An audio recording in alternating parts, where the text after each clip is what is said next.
everyone. Welcome to the post-processing portion of Photographing the World, Cityscape, Astrophotography, and Advanced Post-Processing. It's here where we're going to be working the second half of each one of the lessons. We're going to take that in-camera practical knowledge and start blending it with the post-production skills. If you've already watched the first tutorial, which was landscapes and post-processing, you're already familiar with how this is going to work. Basically, things are going to get progressively more difficult over time. But unlike the first one, this one starts at an intermediate level. So don't panic if you're not up to par yet, just you may have to watch the first few episodes a few times just to get up to speed. Also, if you already have a basic working knowledge of Photoshop, that'll help you. In this tutorial, I'm going to try to get through the post-processing in a much quicker pace because we have a lot more content to cover.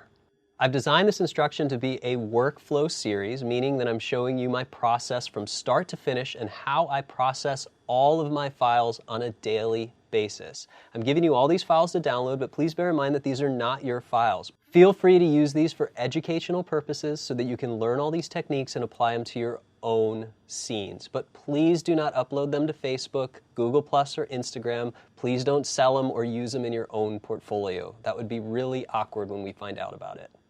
If you take a look at all the work that I've created, all the photos that I have in my portfolio, whether they're extremely complex or very simplistic, they only rely on 4 simple steps. And the first step is exposure adjustment using Camera Raw. The second one is any exposure blending that needs to be done. Sometimes we'll be doing exposure blending, sometimes we'll be using a single exposure. The third step is adjusting contrast, fixing colors, doing any detail adjustment that's necessary. And the last thing in step 4 is additional sharpening and softening of the image. And when I say softening, I mean any noise reduction that needs to take place.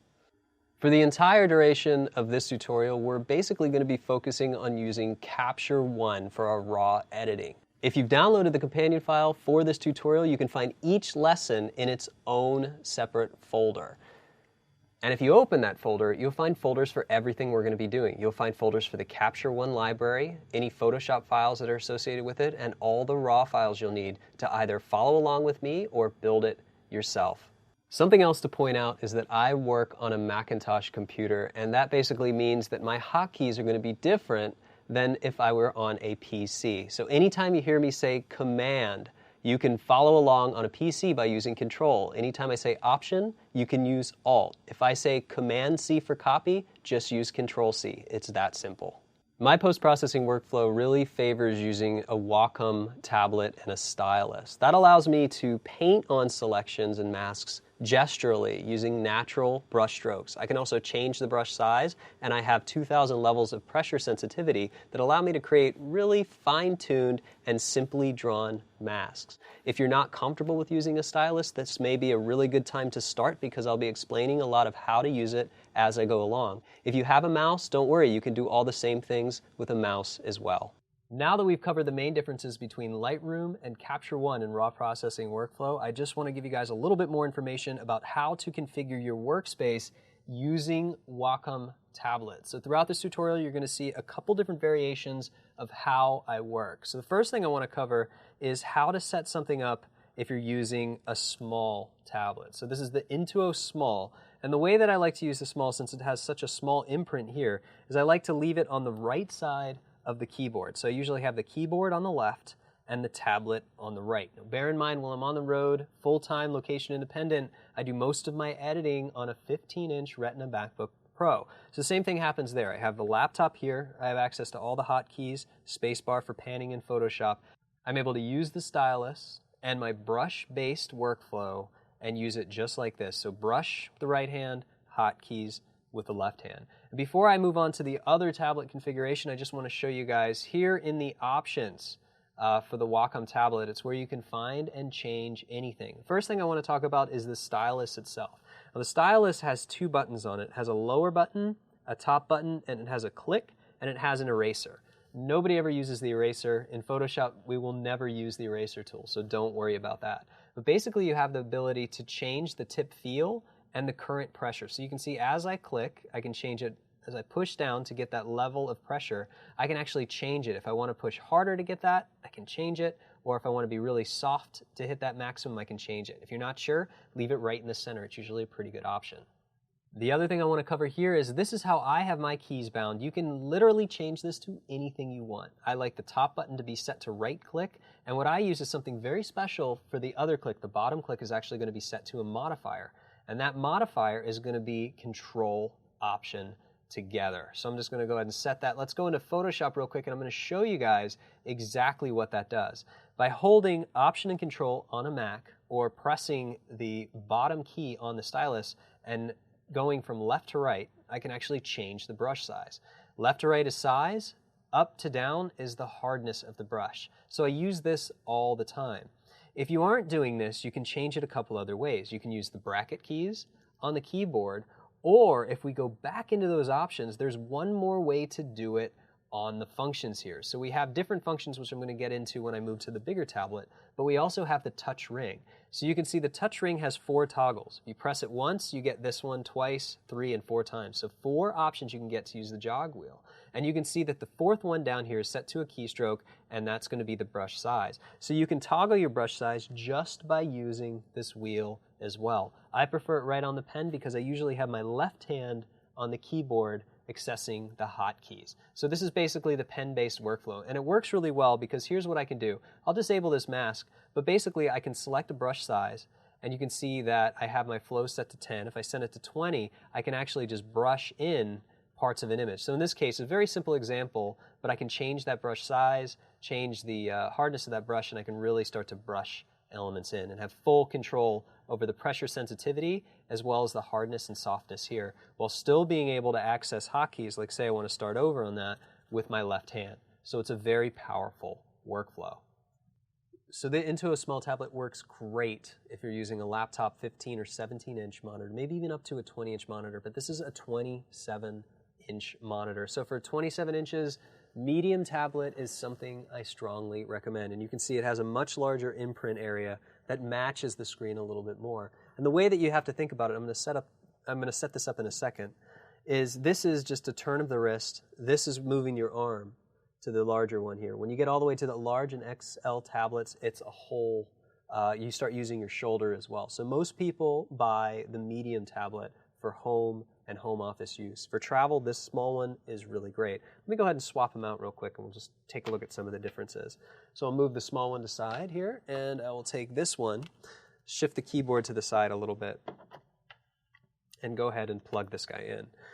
Now, right off the bat, with this workflow, I feel like my arm's too far away from the keyboard on the right because I have to do too much. So my workflow with a medium or large tablet is to actually have the tablet in front of me, just like this, so I can gauge the entire tablet.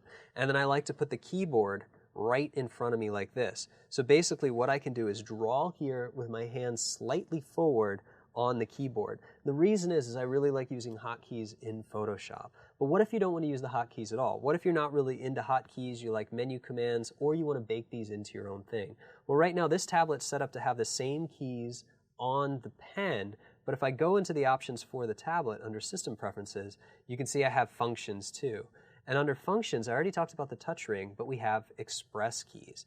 So here, each one of these keys, and you see 1, 2, 3, 4 on the bottom, 4 on the top, and then the jog dial I talked to you guys about right in the center. So you can bind these to different things. So right now, here's some of my favorite things to do. I actually have a keystroke. So I have spacebar, select, which is the V key, zoom, and the brush tool. So if I'm in Photoshop, I can keep my hand down here, and I can actually access the spacebar, or I can go ahead and zoom, and then I can have the select tool, and I can actually just press these buttons here, and I can have most of the options that I need inside of Photoshop without ever having to touch the keyboard. So with a medium tablet, it's easy to switch between to go up here. With a large tablet, this would be much further away from you or off to the side. So a lot of people really like these express keys. I use them sometimes. It depends what kind of mood I'm in, but there's one thing that's extremely powerful that you can use while engaging these keys, and that's the radial menu. A lot of people love the radial menu, and what it allows you to do is pick your favorite options that you have. So here I've actually set it to selecting options, invert mask, invert selection, paste, undo, redo, flood with background color, flood with foreground, and deselect. And while I'm in Photoshop, this is really nice. And I'll show you guys here, if I have this mask enabled, I have my quadrants come up here, and you can see that when I engage them with this button on the tablet, I can bring up all these other options. So what I can do here with my mask is I can say invert, and now I can make it a black mask. Well, I can invert it again. So basically, I can do everything just by using express keys and a combination of express and radial menus. So again, that's going to be up to you guys. Now, I am using these occasionally in production, but here's the thing. It's really annoying when I press a button and we have a menu that comes up right on the screen. Right now, if you go to the express key menu, it's by default set to show express view. If I put my finger over one of these buttons, it's going to show me what all of these buttons do. And as I roll my fingers over them, it's going to show me, just to remind me. But if I leave this on while I'm teaching you guys, you're going to see this come up every time that I use a button. So I always turn this off. Now, truth be told, I love using express keys when I have a large tablet, but with a small and a medium tablet, I've become so accustomed to the left-hand, right-hand workflow from working on a laptop for so many years that I can actually type and engage any hotkey in Photoshop without looking with one hand. So it's faster for me sometimes to just use the keyboard than it is for me to use the express keys. What I'll actually do is sometimes I'll use the jog dial, sometimes I'll use these on the thumb keys right here, and then I'll also use the brush. But it's pretty much up to you guys. So I'm opening it up to you guys if you want to maybe experiment with this. If you're not really into hotkeys, you can bind all your favorite commands onto the tablet and you'll get really used to it. But just keep in mind that everything that you do with the pen becomes gestural, so really take advantage of it. And when you're first getting started using the pen, remember that just like you're writing, just like you're going to write your name on a piece of paper, you don't start with the pen on the paper. You rest your palm on the paper, and then you draw as your palm moves across the paper. It never just stays above the tablet. So similar here, you rest your palm with the tip of the pen above the tablet, and you move around without it touching the top of the tablet, and you'll see that you'll get the mouse, you get the cursor. As soon as you start to press, that's a click. So as soon as it makes contact, that's a click. So just keep that in mind. It's very gestural. You can slide around on the tablet all day, and then as soon as you want to engage it, you just click.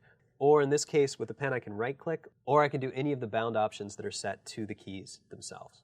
Something that you guys are going to notice this whole time is this beautiful black bezel around this monitor. Well, this monitor is actually not just a monitor. It's actually a Wacom Cintiq 27 pen and touch. And that means I can actually use this same stylus on the surface of this itself. And not only that, if I'm in Photoshop, I can actually touch and zoom and rotate. So this is actually really powerful for being able to edit or paint inside of Photoshop. The cool thing is you can get a stand for it, and I'm just going to move this stuff out of the way here. And if you just squeeze these two hinges here, you can actually rotate the screen, and then there's a hinge lock system right back here. And if I engage this, then I have the freedom to actually bring this screen right down in front of me and draw right on the screen. So when I'm working on my own files here, I really like having the chance to work in Photoshop this way because it's a fully immersive environment. But for this tutorial, this kind of workflow takes a little bit more time. So if I'm doing a lot of precision work on my own portfolio or I'm building these files for myself, what I like to do is build them using this any chance that I get. But then when I'm teaching, I find it very, very quick to be able to teach on one of these tablets engaging all the hotkeys. Because this comes with one more device, and it comes with a shuttle dial here. So the shuttle dial is basically an enhanced version of these express keys that you find on the left. So you have all different shuttle dial options, you have all these different buttons. Every single one of these things is programmable to either keystrokes, hotkeys, or anything else, express menus, custom menus, and everything like that. And it actually sits as a magnet on the side of the screen. So this is a really fun thing to use. People in visual effects, in Hollywood who do matte painting, very high-end Photoshop work, use one of these things on a daily basis. And I have to admit, when I'm masking or I'm painting or I'm doing color correction, this is a really intuitive, fun way to work. So while you guys aren't going to see me use this to teach you guys Photoshop because everything can be done either here on a tablet or here, just keep in mind that this is probably the highest end item you can have for digital retouching. Now, it does also come with a very high price tag, so don't be discouraged that way. I'm definitely not encouraging you to just go out and buy a Cintiq right away. If you're starting from a mouse-based workflow and you want to sort of transition into a pen-based workflow, any of these tablets are fine. Now, these are the Pro series, but they also have the Intuos. So Intuos Pro and then the regular Intuos, which is an entry level. The only thing that really changes is the pen itself. I'm using a Pro Pen. The Pro Pen comes with the Cintiq, and the Pro Pen works with all the devices. The pen that comes with the Intuos is almost identical. It's slightly softer around here, and it doesn't have this little bezel, the silver rim around the buttons. Just keep in mind that if you buy one of these tablets, and then you just go to a friend's house and they happen to have a Cintiq, it's not going to work on that. So the Pro Pen works on everything, and everything backwards compatible from that.